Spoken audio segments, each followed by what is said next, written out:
வானொலியில் நீங்கள் கேட்டு மகிழ்ந்த தென்கட்சி கோ சுவாமிநாதன் ஐயா அவர்களின் இன்றொரு தகவல் தொகுப்பினை கேட்டு மகிழுங்கள். ஒரு ஊரில் ஒரு மன்னர் இருந்தார். ஒரு நாள் அவருடைய அரசவைக்கு ஒரு ஓவியன் வந்தான்.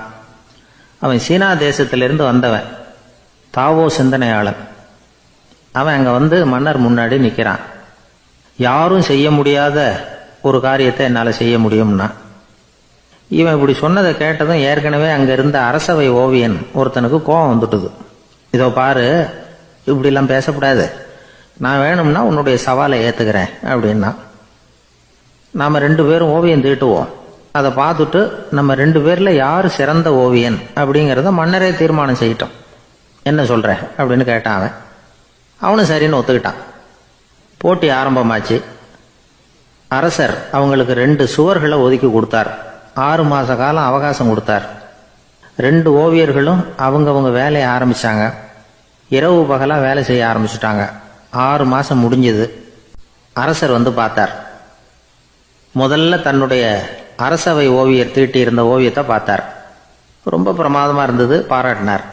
இதோ பாரு, உன்னுடைய ஓவியம் அற்புதமாக இருக்கு, உயிரோட்டம் உள்ளதாக இருக்குது, கலையின் உச்சமே இதுதான், இதை விட சிறந்த ஒரு ஓவியத்தை வேற யாராலையும் படைக்க முடியாது அப்படின்னார். அதுக்கப்புறம் அந்த சீன ஓவியன்கிட்ட போனார். எங்க உன்னுடைய ஓவியம்னு கேட்டார். திரைச்சீலையை விலக்கி விட்டு பாருங்கன்னா. மன்னர் வந்து அந்த திரைச்சீலையை விளக்குனார். உள்ள வந்து ஓவியம் இருக்க வேண்டிய இடம் கண்ணாடி மாதிரி தெரிஞ்சுது. அவன் அந்த 6 மாத காலமாக அந்த சுவரை வந்து தேய்ச்சி தேய்ச்சி கண்ணாடி மாதிரி ஆக்கி வச்சிருக்கிறான். அதுக்கு நேராக எதிர் சுவரில் அரசவை ஓவியன் தீட்டின ஓவியம் இருக்குது. அது எதிரில் இருந்த இந்த கண்ணாடியில் பட்டு பிரதிபலிக்குது. மன்னர் யோசனை பண்ண ஆரம்பித்தார். அப்புறம் அந்த சீன ஓவியனை பார்த்து கேட்டார். இதை பாரு, நீ என்னுடைய ஆளை வந்து தோற்கடிச்சுட்ட அப்படிங்கிறதுல சந்தேகம் இல்லை, ஆனாலும் எங்களை ஏமாத்தி இருக்கிற, எந்த ஓவியமும் நீ வரையிலையே அப்படின்னார். அரசே, இதுதான் உண்மையான ஓவியம், உயிருள்ள ஓவியம். இது வந்து மனோபாவங்களை பிரதிபலிக்கும், மாறுகின்ற காலங்களை அப்படியே காட்டும் அப்படின்னா அந்த சீன ஓவியன். கையால் வரைகிற ஓவியங்களில் சலனம் இல்லை, கண்ணாடி அப்படி கிடையாது, சக்தியின் ஓட்டம் அதில் எப்பவும் இருந்துக்கிட்டே இருக்கும். கண்ணாடி மட்டுமே ஜீவனுள்ள ஓவியமாக இருக்க முடியுங்கிறத அந்த சீன ஓவியன் தெரிஞ்சு வச்சிருந்தான். ஏன்னா அவன் ஒரு தாவோ சிந்தனையாளன். ஒவ்வொரு குழந்தையும் இந்த கண்ணாடியோடு தான் பிறக்குது. ஆனால் நாம் என்ன செய்கிறோம்னா ஓவியங்களை கண்ணாடி மீது பதிப்பிச்சு விடுறோம். கண்ணாடி நம்மளை பிரதிபலிக்குது. நம்முடைய அழகோ அவலட்சணமோ கண்ணாடியை பாதிக்கிறது இல்லை. ஏன்னா அதுக்கு மனம் கிடையாது. கடந்து போன வினாடியை பற்றி அது சிந்திக்கிறது இல்லை. அடுத்த கணத்தை பற்றின எதிர்பார்ப்பும் அதுகிட்ட கிடையாது. அதுதான் பற்றற்ற நிலை. மனிதனுக்கு தேவைப்படுறது அதுதான். கண்ணாடி கிட்டே இருந்து நாம் வந்து கற்றுக்கொள்ள வேண்டிய பாடம் இது. வாழ்க்கையில் வந்து மனிதர்களை நேசிக்கலாம், உலகின் அழகையெல்லாம் பிரதிபலிக்கலாம், ஆனால் எதையும் பற்றி கொண்டு விடக்கூடாது அப்படிங்கிறது பெரியவர்கள் அறிவுரை. துயரம்ங்கிறது பற்றுக்களின் சாயை.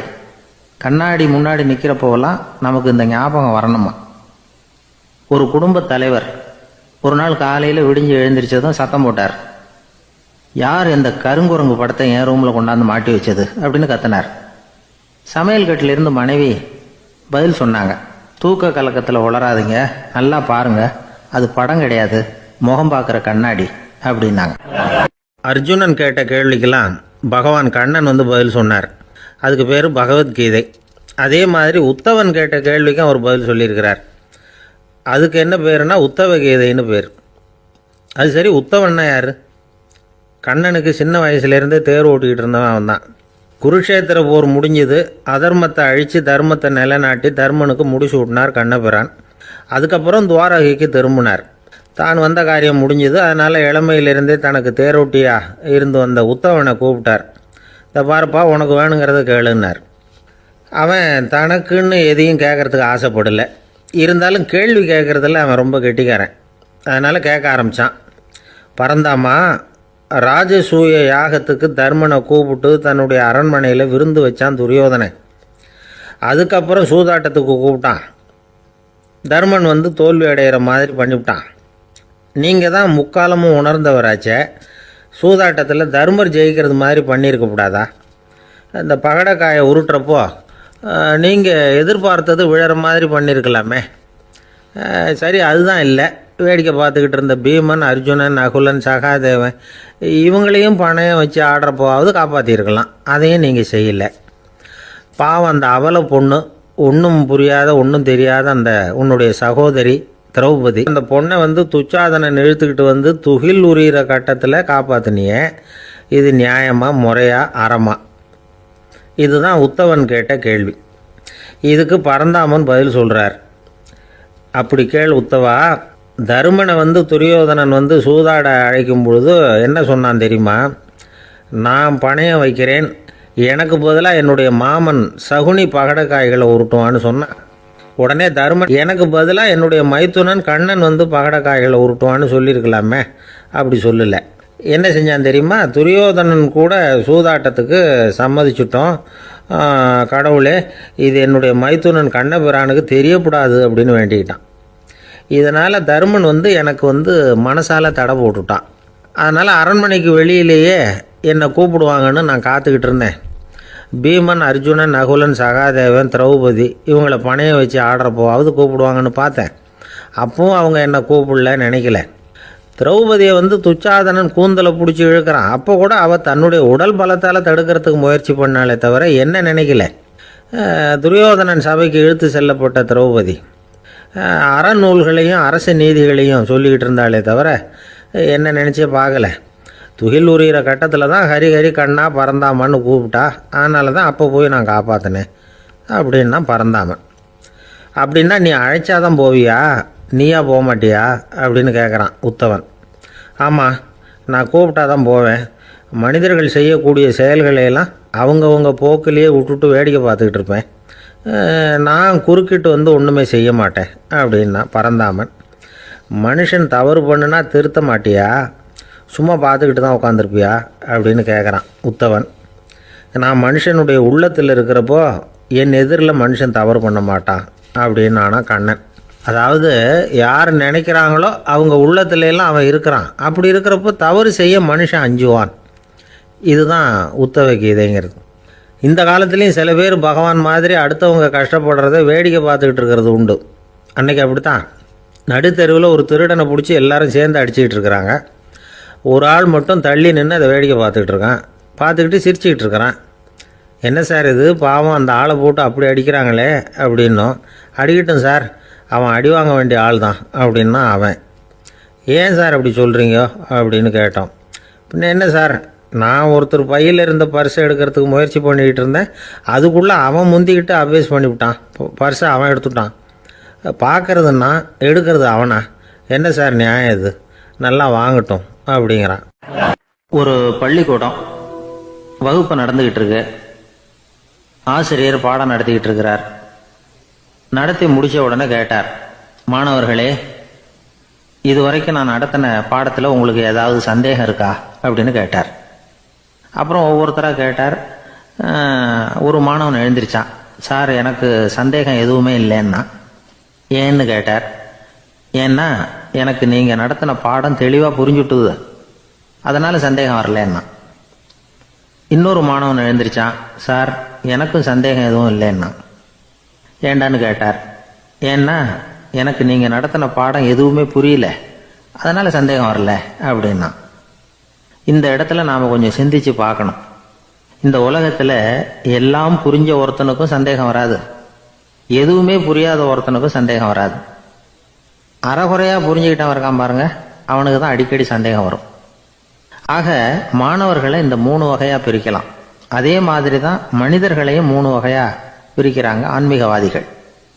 ஒரு ஆன்மீக பெரியவர் என்ன சொல்றார் தெரியுமா? இந்த உலகத்தில் 3 வகையான மனிதர்கள் இருக்கிறாங்களாம். முதல் வகை எப்படி தெரியுமா? இவங்களுக்கு எதையும் தெரிஞ்சுக்கணுங்கிற அவசியமே கிடையாது. ஏன்னா அவங்களுக்கு எல்லாமும் தெரியும். இவங்க ஞானத்தின் முழு வடிவாக இருக்கிற காரணத்தினால அவங்களுக்கு எந்த சந்தேகமும் இல்லை, எந்த கேள்விகளும் கிடையாது. இந்த நிலையில் இருக்கிறவன் கிருஷ்ணன். எல்லாத்துக்கும் விட தெரிஞ்சுக்கிட்ட நிலையில் அவன் விடையாக மாறிவிட்டான் அப்படின்னு சொல்லுவாங்க. 2வது நிலையில் இருக்கிறவன் அர்ஜுனன். இவனுக்கு எப்போ பார்த்தாலும் கேள்விதான், சந்தேகம்தான்.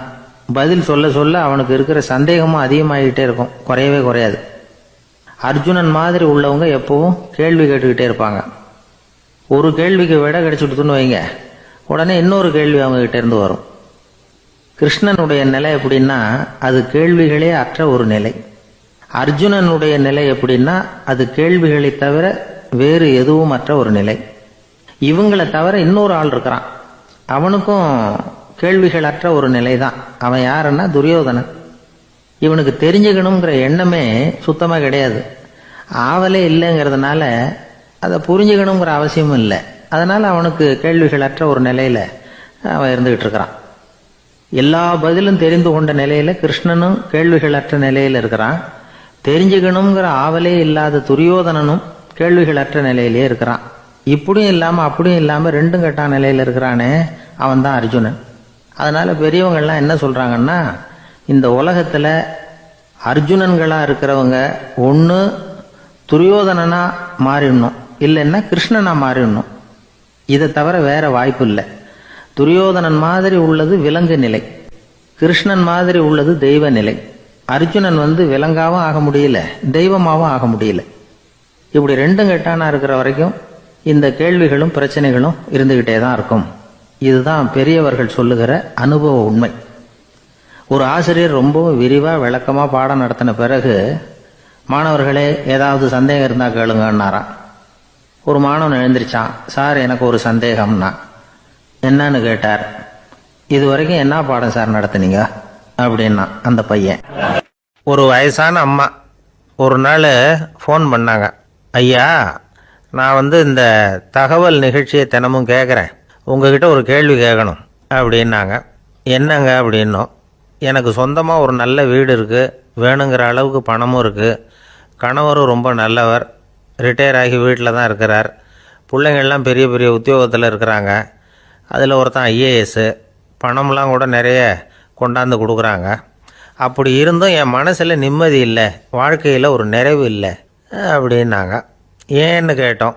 அதைத்தான் நான் உங்களை கேட்குறேன், ஏன் அப்படி அப்படின்னு திருப்பி கேட்குறாங்க. எங்களுக்கு ஒன்றும் புரியல, கொஞ்சம் நேரம் குழம்பி போயிட்டோம். இருந்தாலும் அதை அவங்கக்கிட்ட காட்டிக்காமல் கொஞ்சம் சாமர்த்தியமாக, ஏம்மா உங்கள் மனசில் நீங்கள் ஏதோ ஒன்று எதிர்பார்க்குறீங்க, அது நிறைவேறலை அப்படி தானே அப்படின்னு கேட்டோம். ஆமாம் அப்படின்னாங்க. அதுக்கப்புறம் அவங்கக்கிட்ட கொஞ்சம் மனம் விட்டு பேசுகிறப்போ தானாக விஷயம் வெளியில் வந்தது. அதாவது அவங்க பிள்ளைங்க பெரிய பெரிய உத்தியோகத்தில் இருக்கிறதுனால அவசர அவசரமாக பார்த்துட்டு ஓடுறாங்களாம். ஆசையாக அம்மான்னு கூப்பிட்டுக்கிட்டு கிட்ட உட்காந்து கொஞ்ச நேரமாவது என்கிட்ட பேசினா தானே என் மனசு கொஞ்சம் நிம்மதியாக இருக்கும். அது அவங்களுக்கு தெரிய மாட்டேங்குதே அப்படிங்கிறாங்க. இதுதான் அவங்களுடைய ஏக்கம். இந்த ஏக்கம் அந்த தாயின் மனசில் இருந்துக்கிட்டு இருக்குது. இப்படி மகனுடைய அன்புக்காக மட்டுமே ஏங்குற தாய்மார்கள் பல பேர் இருக்கிறாங்க இந்த உலகத்தில். இதை நினைக்கிறப்போ ஒரு வெளிநாட்டு நாடோடி கதை ஞாபகத்தில் வருது. அதாவது கடவுள் படைப்பு தொழிலில் ரொம்ப மும்முரமாக ஈடுபட்டுக்கிட்டு இருந்தாராம். மீன்களை படைச்சாராம், பறவைகளை படைச்சாராம், விலங்குகளை படைச்சாராம். அவருக்கு திருப்தி ஏற்படலை. அதுக்கப்புறம் மனிதர்களை படைச்சிருக்கிறார். அப்போவும் அவருக்கு மன நிறைவு ஏற்படலையா. கடைசியாக தன்னுடைய சக்தி முழுசையும் பயன்படுத்தி குறையே இல்லாத அளவுக்கு ஒரு படைப்பை உருவாக்கினாராம். அந்த உன்னதமான ஒரு படைப்பு அதுதான் பெண், அதாவது தாய். இப்படி உருவாக்கி எல்லாரையும் இந்த உலகத்தில் விட்டுவிட்டாராம். அதுக்கப்புறம் கொஞ்ச காலம் கழித்து தன்னுடைய தேவியை அழைச்சிக்கிட்டு இந்த பூலோகத்துக்கு வந்திருக்கிறார். தன்னுடைய குறையில்லாத படைப்பாகிய பெண்ணை பார்த்தாராம். ஏம்மா, உனக்கு இன்னும் ஏதாவது குறை இருந்தால் சொல்லு, அதையும் நிவர்த்தி பண்ணி விடுறேன் அப்படின்னாராம். அந்த அம்மா பார்த்துருக்காங்க. சுவாமி, எனக்கு நீங்கள் கொடுத்துருக்கிறது 2 கை, என்னுடைய பிள்ளைகளுக்கு சேவை செய்கிறதுக்கு இந்த 2 கை பத்தலை, அதனால் இன்னும் ஒரு 2 கை கொடுத்தா தேவலை அப்படின்னாங்களாம். கடவுள் பார்த்தார். அதனால் என்ன, அப்படியே செஞ்சுடலாம், இதோ அதுக்கான வரம் கொடுத்துட்டேன் அப்படின்னார். அந்த அம்மாவுக்கு இப்போ 4 கை ஆகிட்டுது. 4 கையாலேயும் குழந்தைகளுக்கு சேவை செய்ய ஆரம்பிச்சிட்டாங்க. கடவுள் திருப்தியாக திரும்பி போனார். அதுக்கப்புறம் கொஞ்சம் காலம் கழித்து மறுபடியும் திரும்பி வந்தார் தேவியோட. பெண்ணை பார்த்தார். இப்போ என்னம்மா சந்தோஷந்தானே அப்படின்னாராம். அதுக்கு அந்த அம்மா, சந்தோஷந்தான், இருந்தாலும் இப்போ எனக்கு இருக்கிற 2 காலும் போதில்லை, இன்னும் ஒரு 2 கால் இருந்தால் தேவையில்லை, நிறைய ஓடி ஆடி பிள்ளைகளுக்காக வேலை செய்ய வேண்டியிருக்குது அப்படின்னாங்களாம். சரின்னு சொல்லி 4 கால் இருக்கிறது மாதிரி செஞ்சுட்டு போயிட்டார் கடவுள். மறுபடியும் கொஞ்ச நாள் கழித்து தேவி சொன்னாங்க கடவுள்கிட்ட, நீங்கள் என்ன தான் முயற்சி பண்ணினாலும் முழுமையான ஒரு படைப்பை உங்களால் உருவாக்க முடியாது. அப்படி தான் நான் நினைக்கிறேன் அப்படின்னாங்களாம். அப்படியா சொல்கிறேன், வா அந்த பொண்ணை பார்த்துட்டு வருவோம் அப்படின்னு புறப்பட்டு இங்கே வந்தாங்களாம். இங்கே வந்து பார்த்தா 4 கால் 4 கையோடு அந்த பொண்ணு ஒரு செவுத்தில் சாஞ்சி உட்காந்து அழுதுகிட்டு இருக்குது.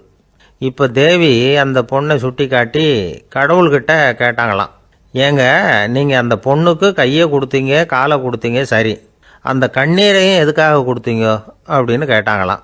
அதுக்கு கடவுள் சொன்னாராம், கையை கொடுத்தது நான் தான், காலை கொடுத்தது நான் தான், ஆனால் அந்த கண்ணீரை கொடுத்தது நான் இல்லை, அதை கொடுத்தது அந்த அம்மாவோட பிள்ளைங்க அப்படின்னாராம்.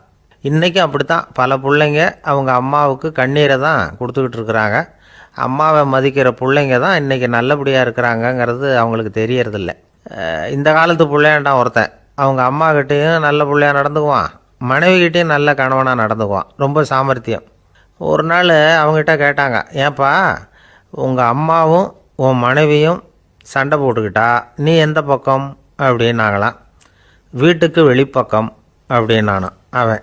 அங்கே ஒரு புதர் தெரியுது இல்லையா, இந்த புதருக்குள்ளே ஒரு சிங்கம் இருக்குது, அந்த பக்கமாக நான் போகிறப்போ வர்றப்போலாம் அது என்கிட்ட வம்பு வளர்க்குது, தகராறு செய்யுது, என் மேலே பாயுது, என்னை தாக்குது, ஏன்னு தெரியல அப்படின்னுது. இதை கேட்டதும் அந்த குரங்கு சொல்லிச்சு, இனிமேல் கவலைப்படாத, இந்த தடவை நான் உன்னை காப்பாற்றுறேன்னுது. அதுக்கப்புறம் ஒரு நாள் அந்த குரங்கும் கழுதியும் அந்த புதர் பக்கமாக போய்கிட்டு இருந்தாங்க. எதிர்பார்த்தது மாதிரியே நடந்தது. அந்த சிங்கம் எதிரில் வந்தது, கழுதியை பார்த்தது, உடனே அது மேலே பாய ஆரம்பிச்சுட்டுது. அவ்வளவுதான். உடனே இந்த குரங்கு என்ன பண்ணிச்சு தெரியுமா, கிடுகிடுன்னு ஒரு மரத்து மேலே ஏறி உட்காந்துக்கிட்டது. அங்கே உட்காந்துக்கிட்டு கீழே அந்த கழுதியும் சிங்கமும் போடுற சண்டையை வேடிக்கை பார்க்க ஆரம்பிச்சுட்டுது. கொஞ்ச நேரம் கழித்து அடிபட்ட காயத்தோடு அந்த கழுதை மெதுவாக நடந்து வந்தது. குரங்கும் மெல்ல மரத்தை விட்டு கீழே இறங்கிச்சு. இப்போ கழுதை கேட்டுது, என்னை காப்பாற்றுறேன்னு சொல்லிவிட்டு காலை வாரி விட்டுட்டியே, நீ பாட்டுக்கு மரத்து மேலே ஏறி உட்காந்துக்கிட்டே, அது நியாயமானது. குரங்கு பரிதாபமாக அதை பார்த்துது. நான் மரத்து மேலே இருந்து நீங்கள் 2 பேரும் சண்டை போட்டதை பார்த்துக்கிட்டு தான் இருந்தேன், உன்னோட சத்தம் தான் அதிகமாக இருந்தது, அது நீ சிரிக்கிற மாதிரி எனக்கு கேட்டுது, அதனால் நீ தான் ஜெயிச்சுக்கிட்டு இருக்க போல இருக்கு அப்படின்னு நினச்சிவிட்டேன்னுது. இன்றைக்கி பல பேர் இப்படி தான் இருக்கிறாங்களாம். யார் ஜெயிக்கிறாங்க யார் தோக்குறாங்கங்கிறத முகத்தை பார்த்து கூட கண்டுபிடிக்க முடியறதில்ல, பேசுகிற பேச்சை வச்சு கூட கண்டுபிடிக்க முடியறதில்ல. தோற்கிறவங்க கூட சிரிக்கிற மாதிரி முகத்தை வச்சுக்கிறான். இன்றைய மனிதர்கள்கிட்ட ஏகப்பட்ட முரண்பாடுகள். பொய் முகங்களோட உலவுகிறவர்கள் தான் அதிகம். உண்மை முகம் எங்கே இருக்குது அப்படிங்கிறத புரிஞ்சுக்கிட்டு நண்பர்களை தேர்ந்தெடுக்கணும் அப்படிங்கிறது ஒரு முக்கியமான கருத்து. கடவுள் இந்த உலகத்தை படைச்சு விட்டு அதுக்கப்புறமும் கொஞ்ச நாள் இங்கேயே தங்கியிருந்தாராம். அப்போ தான் அவருக்கு ஒரு உண்மை புரிஞ்சுதான், இந்த உலகத்தில் தங்கி இருக்கிறது எவ்வளவு இடைஞ்சல்னு. தினமும் மனிதர்கள் தேடி வந்து ஏதாவது புகார் சொல்லிக்கிட்டே இருந்தாங்களாம், எனக்கு அது வேணும் இது வேணும்னு கேட்டுக்கிட்டே இருந்தாங்களாம். சில பேர் வந்தாங்க, நாங்கள் வந்து விவசாயம் பண்ணுறோம், தண்ணி இல்லாமல் பயிர் காயுது, எங்களுக்கு மழை வேணும் அப்படின்னாங்க. அவங்க போனதும் அதுக்கப்புறம் சில பேர் வந்தாங்க, நாங்கள் வந்து மண்பானை செய்கிறவங்க நிறைய பானை செஞ்சு வச்சுருக்குறோம், மழை பெஞ்சால் எல்லாம் கரைஞ்சி வீணாக போயிடும், அதனால் இன்றைக்கி மழை பெய்யக்கூடாதுன்னாங்க. கடவுள் பார்த்தார், அவருக்கு என்ன பண்ணுறதுன்னே தெரியல, ஏகப்பட்ட குழப்பம், தலையை பிச்சுக்கலாம் போல் இருந்தது, கிட்டத்தட்ட பைத்தியம் பிடிக்கிற அளவுக்கு ஆகிட்டுது. எல்லாருடைய ஆசைகளையும் அவரால் நிறைவேற்ற முடியல, ஏன்னா ஒன்றுக்கு ஒன்று முரண்பாடாக இருந்தது. ஒரு நாள் தன்னுடைய அமைச்சரவையை கூட்டி ஆலோசனை கேட்டார், என்ன செய்யலாம்னு சொல்லுங்கன்னார். இது என்ன பிரமாதம், பேசாமல் இமயமலை அடிவாரத்தில் போய் உட்காந்துங்க, யாரும் தொந்தரவு பண்ண மாட்டாங்கன்னாங்க. அங்கேயும் மனிதர்கள் வர ஆரம்பிச்சுருவாங்களேன்னார் கடவுள். சரி அப்படின்னா சந்திரனில் போயிருந்துக்கலாமேன்னாங்க. அங்கேயும் மனுஷன் குடி வர போகிறான் அப்படின்னார் கடவுள். வெகு தூரத்துக்கு அப்பால் உள்ள நட்சத்திர மண்டலத்துக்கு போயிடலான்னாங்க. இதெல்லாம் நிரந்தர தீர்வாகாது, நிரந்தரமாக இந்த மனிதனுடைய தொல்லையிலேருந்து நான் விடுபடணும், அதுக்கு ஏதாவது வழி சொல்லுங்கன்னார் கடவுள். ஒரு வயசான ஆள் வந்தார், கடவுளுக்கு காதோட காதாக ஒரு வழியை சொன்னார். கடவுளுக்கு முகம் மலர்ந்தது, அதுதான் சரி, அப்படியே செஞ்சுடலான்னார். அந்த ஆள் சொன்ன ரகசியம் என்ன தெரியுமா, மனிதனால் அடைய முடியாத ஒரு இடம் இருக்குது, அது வேறு எங்கேயும் இல்லை, அவனுக்கு உள்ளே இருக்குது, அங்கே போய் மறைஞ்சிங்க, அதுக்கப்புறம் மனிதர்களால் உங்களுக்கு தொந்தரவு இருக்காதுன்னார். மனிதன் நினைக்காத இடம் அதுதான். அதாவது உள்ளுக்குள்ளே இருக்கிற உண்மையை புரிஞ்சிக்காமல் வெளியில் எங்கேயோ அது இருக்கிறதாக நினச்சி வரட்டிக்கிட்டு அலையிறான் மனுஷன். உள்ளே இருக்கிற உண்மை புரிஞ்சால் நாம் தன்னம்பிக்கையோடு தலை நிமிர்ந்து வாழலாம். வேடிக்கையாக ஒரு கதை சொல்லுவாங்க, இதை பாருங்கள், நம்ம பையன் எங்கே பணம் வச்சாலும் எடுத்து விட்றான், என்ன பண்ணுறதுன்னாங்க அம்மா. அப்பா கொஞ்சம் நேரம் யோசனை பண்ணார், அதுக்கப்புறம் சொன்னார், அவன் கண்ணில் படாத இடமா நம்ம வீட்டில் இருக்கிறது ஒரே இடம் தான், அங்கே பணத்தை வை திருட்டு போகாதுன்னார். அது எந்த இடம்னு கேட்டாங்க.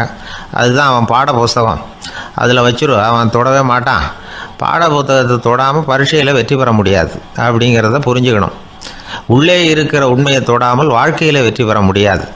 அதனால் உண்மையை புரிஞ்சுக்கிட்டா வாழ்க்கையில் வெற்றி நிச்சயம். ஜெருசலேம் அங்கே உள்ள ஒரு தேவாலயம், அதில் உள்ள பலிபீடத்தின் முன்னாடி ஒரு பெட்டி உண்டு. அது காணிக்கை பெட்டி. ஆலயத்துக்கு வர்றவங்க பிரார்த்தனை பண்ணிவிட்டு திரும்பி போகிற சமயத்தில் அந்த பெட்டியில் காணிக்கை போடுவாங்க. அவங்களால எவ்வளவு முடியுமோ அவ்வளவு போடுறது வழக்கம். அவங்கவுங்க வசதிக்கு தகுந்த மாதிரி போடுவாங்க. வசதி உள்ளவங்களாக இருந்தாலும் சரி, வசதியே இல்லாத வறியவர்களாக இருந்தாலும் சரி, ஆலய காணிக்கை பெட்டியில் காசு போடுறது அவங்களுக்கு ரொம்ப பெருமையான ஒரு செயல். ஒரு சமயம் இயேசு தம்முடைய சீடர்களோடு அந்த ஆலயத்துக்கு வரார்.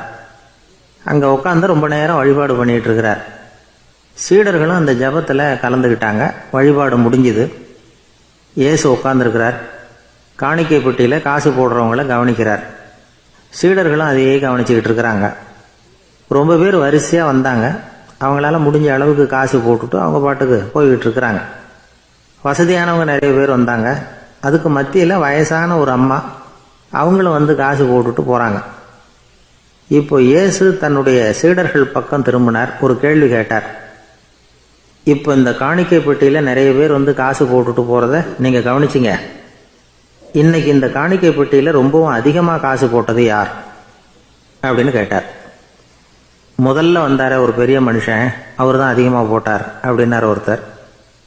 மூணாவதாக வந்தவர் தான் அதிகமாக போட்டார், நான் கவனித்தேன் அப்படின்னாரு இன்னொருத்தர். இப்படி ஆளுக்கு ஒரு விதமாக சொல்கிறாங்க. கடைசியாக இயேசு சொன்னாராம், இன்றைக்கு அந்த பெட்டியில் அதிகமாக காசு போட்டவங்க அந்த வயசான அம்மா தான் அப்படின்னாராம். சீடர்களுக்கு ஒன்றும் புரியல. அந்த அம்மா ரொம்பவும் ஏழையாச்சே, அவங்க எப்படி அதிகமாக காணிக்கை செலுத்த முடியும் அப்படிங்கிறது அவங்க சந்தேகம். இயேசு விளக்குனார்.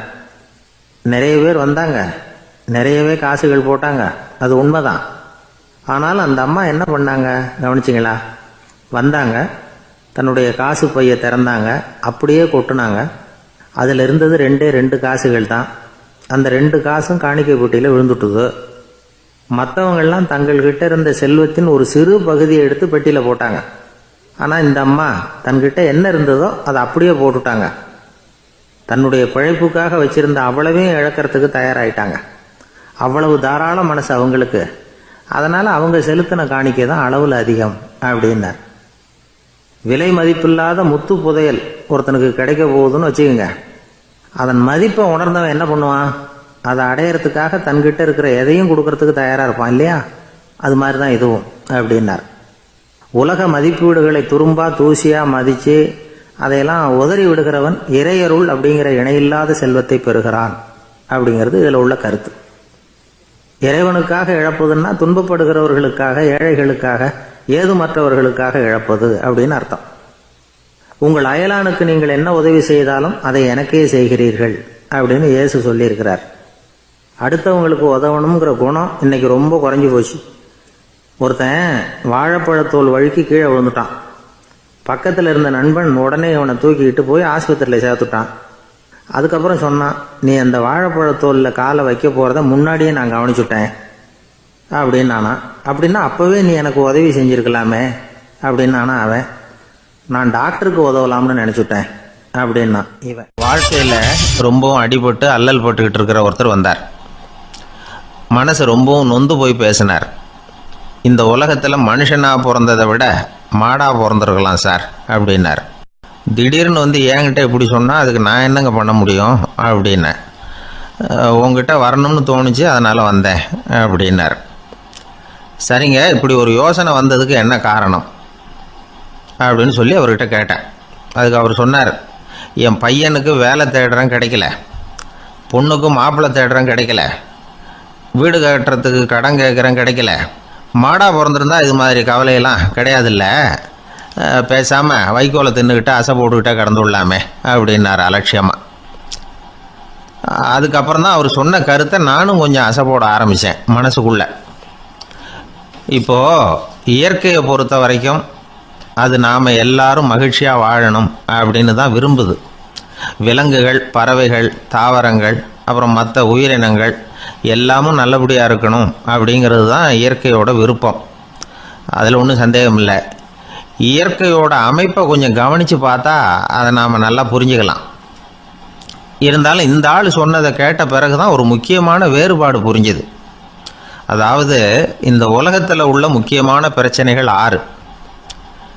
அந்த 6 பிரச்சனைகளும் ஆடு மாடுகளுக்கு கிடையாது, மரம் செடி கொடிகளுக்கு கிடையாது. ஆனால் மனுஷன் அந்த 6 பிரச்சனைகளையும் சந்திக்க வேண்டியிருக்கு.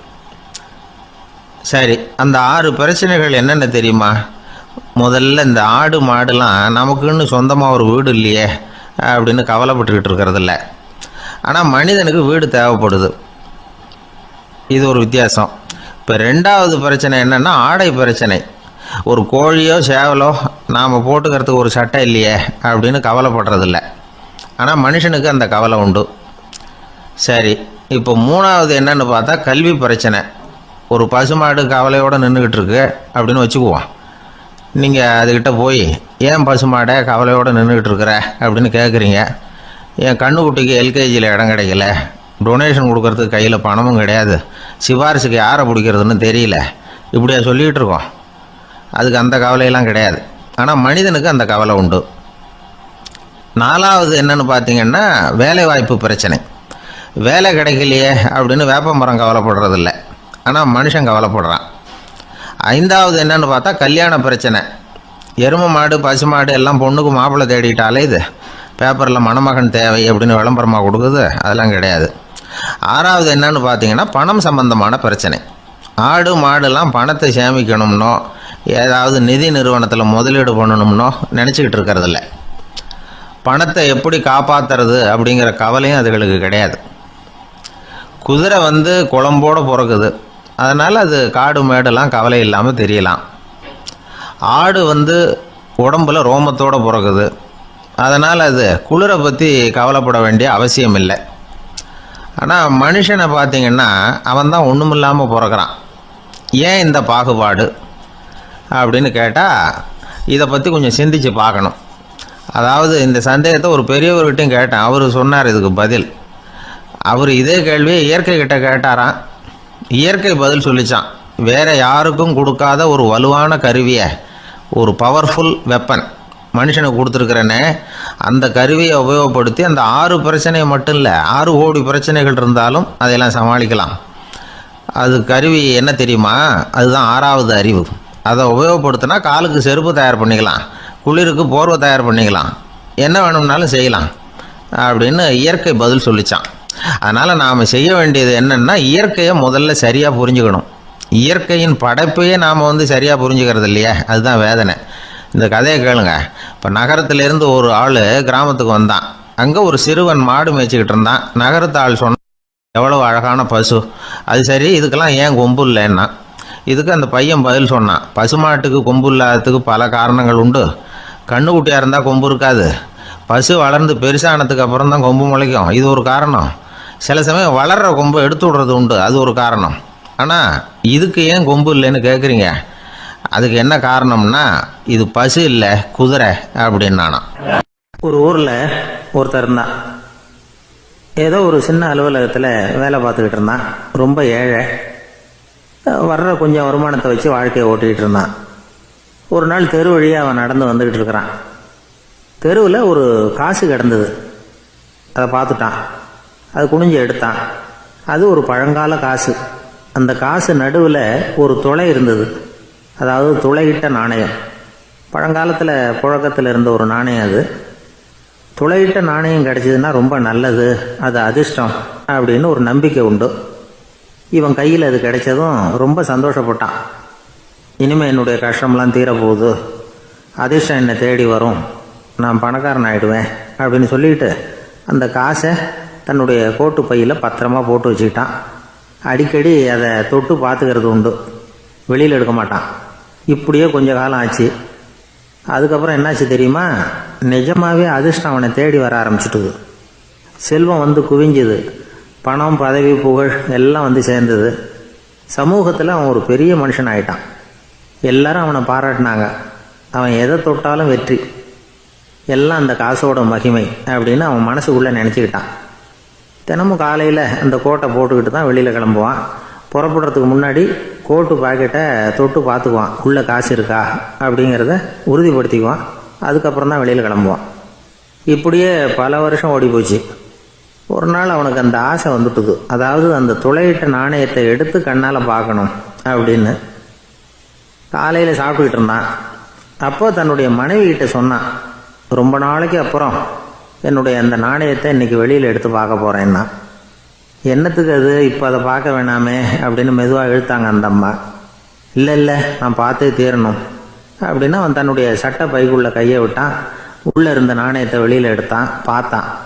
பார்த்தா அவனுக்கு ஆச்சரியமாக போச்சு. அந்த நாணயத்தில் தொலையே இல்லை. என்ன ஆச்சு அப்படின்னு சொல்லி அவன் ரொம்ப குழம்பி போயிட்டான். இப்போ அந்த அம்மா சொன்னாங்க, நான் தான் ஒரு நாள் உங்கள் கோட்டு ரொம்பவும் தூசியாக இருக்கேன்னு சொல்லி அதை ஜன்னலுக்கு வெளியில் உதறினேன். உள்ளே இருந்த அந்த காசு அப்போ எனக்கு தெரியாது, ஞாபகத்தில் இல்லை. அது தெருவில் விழுந்துட்டது போல இருக்கு. அதுக்கப்புறம் எவ்வளவோ தேடி பார்த்தேன், கிடைக்கல. அதுக்குள்ளே அதை யாரோ எடுத்துகிட்டு போயிட்டாங்க போல இருக்கு. அது இல்லைங்கிறது உங்களுக்கு தெரிஞ்சால் வருத்தமாக இருக்குமேங்கிறதுக்காக நான் தான் வேற ஒரு நாணயத்தை எடுத்து சட்டை பைக்குள்ளே வச்சுட்டேன் அப்படின்னு விவரத்தை சொன்னாங்க அந்த அம்மா. இது எப்போ நடந்ததுன்னு கேட்டான். உங்களுக்கு அந்த காசு கிடைச்சதே அன்னைக்கு மறுநாளே இது நடந்து போச்சு அப்படின்னாங்களாம். இதை கொஞ்சம் யோசனை பண்ணி பாருங்க. அவனுக்கு அதிர்ஷ்டத்தை கொடுத்தது அந்த நாணயம் இல்லை, அவனுடைய நம்பிக்கை, அதாவது தன்னம்பிக்கை. அதுதான் வேலை செஞ்சிருக்கு. இதிலிருந்து நாம் தெரிஞ்சுக்க வேண்டியது என்னன்னா, வாழ்க்கையில் முன்னேற நினைக்கிறவங்களுக்கு தன்னம்பிக்கை ரொம்ப முக்கியம். அது இல்லைன்னா முன்னேற முடியாது. ஒருத்தன் சொன்னானா, நான் எப்போவுமே என்ன தான் சார் நம்புவேன், மற்றவங்கள நம்ப மாட்டேன். நேற்றுக்கு பாருங்க, திடீர்னு 10 பேர் என்னை அடிக்க வந்துட்டாங்க, நான் ஒருத்தனாவே அதை சமாளித்தேன் அப்படின்றான் ரொம்ப பெருமையா. அது எப்படின்னு கேட்டாங்களாம். ஒரே ஓட்டமாக அங்கேருந்து ஓடி வந்துட்டேன் அப்படின்னு நானா.